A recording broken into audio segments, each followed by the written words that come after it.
as I hit send on my message. Now it is my honor to introduce speaker number 3, who, by the way, is going to be in a speech contest, our first member or who's going to be in a speech contest in recent memory for me. Steff is on the pathway. What pathway are you on? I don't know. You'll have to tell me.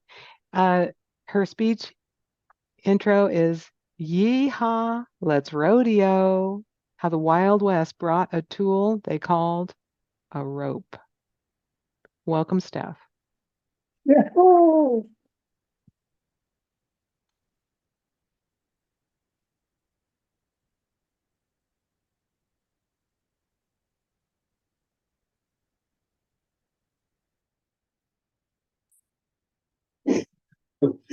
Welcome, Toastmasters and distinguished guests. It is my pleasure to bring the subject of howdy, y'all, let's rodeo. I am so very passionate about this subject, for I got to raise quarter horse and thoroughbreds growing up, and they are so fast and they are so strong. They're very athletic horses. My family got to travel all over the states rodeoing. And in my senior year, I made it to Butte, Montana in the events of goat roping and calf roping.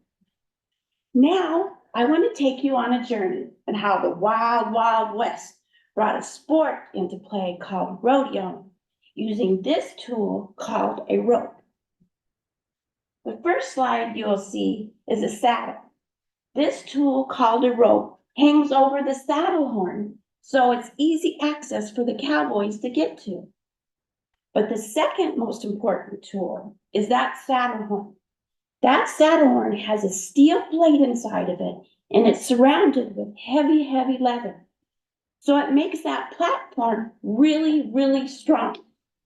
For instance, if the cowboys went and roped a horse, a steer, or a calf, they would have to take this rope and dally it onto the saddle horn to keep that animal still or direct that animal where it needs to go. So it has to be a sturdy platform. Next slide. This slide, next slide, please. This slide is team roping. It takes 2 cowboys. The first cowboy is called the header. His job is to come out and rope the horns of that steer. As soon as he does that, he pulls the slack. He dallies on the saddle horn and he takes the steer and goes straight as possible. So the second cowboy, which is a heeler, comes behind and ropes behind those legs. The reason for that is to keep that animal still so they could doctor it or they could brand it. Next slide. Here is a straight on shot of what it looks like to rope a steer. Notice how big that loop is. So important. Once you rope that steer, to pull that slack or that rope will just pop right back off and you won't catch a thing. Very frustrating. Next slide. This event is called calf roping. Notice it's a baby calf. The baby calf does not have horns. So before the cowboy starts, he has his tie to his saddle horn. He goes out, he ropes the calf, jumps off the horse, goes down the rope all the way with one hand to keep track of that calf, comes and takes that momentum and flips the calf, scoops up 3 legs and ties those legs. The reason why, again, is to keep that animal safe for branding or for doctoring. Next slide. These are branding signs. These are signs that the cowboys or ranchers would use to identify who owns that animal. Very important. Next slide. What they would use is a long steel bar. At the end of the bar is their emblem, their sign. They would place it in a campfire till it's bright red. take that branding iron and brand the side of the butt of that animal for a few seconds. It would make a permanent tattoo for the rest of its life. But also, like back in the olden days, they would herd cattle and horses for miles.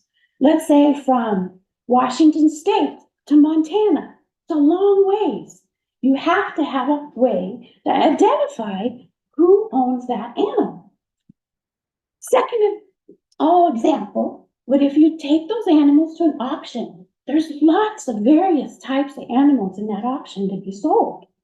So again, it's a way for them to identify who owned that animal. It's like us having license plates on a car.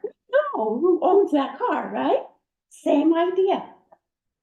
Next slide. This is one of my favorites. Shh, don't tell. This is how you hog tie a man in a bad way. Now, I want to give you 2 demonstrations in the different ways of how to rope an animal. The first one is if you're roping a calf. Remember, the calf has no horns. You always want to keep your eye on that object of what you're roping. And you use your wrist and follow through and follow that object. So calf roping, the object is to rope in a downward way. You want your spoke open and you want to swing it downwards like this. And you're aiming at that calf's head and you follow through. The next one is called team roping. This swing is for horns. This is a Honda. The Honda lets the rope go in and out easily. So with horns, you want to look at that right-hand side of that horn. You want to swing your wrist and follow through to those horns. So you want to keep your elbow up high, looking at those horns, and you swing. And you got the steer. So, I want to thank y'all for joining me on this adventure and how rodeo came to play and how they used this tool called the rope. Yeah. That's toasted. Great job. Yee Hah. Thank you.